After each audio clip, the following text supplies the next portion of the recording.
Hello everyone, this is Katia Plant Scientist, and today I'm going to show you how to construct a tunnel for growing green beans and runner beans. So this is our traditional way of growing green beans and runner beans. What this is a tall A-frame.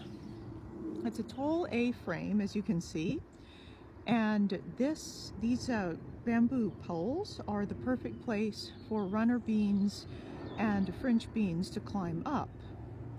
So some special features here is this layer of black agricultural cloth, which helps protect the beans from wind damage. And as you can see, it's clamped on there with string and clothespins.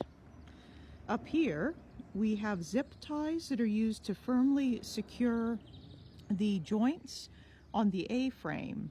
Generally, we do not like to use single-use plastic in the garden, but this is where we make an exception because it's important for the structure to be very strong all summer long.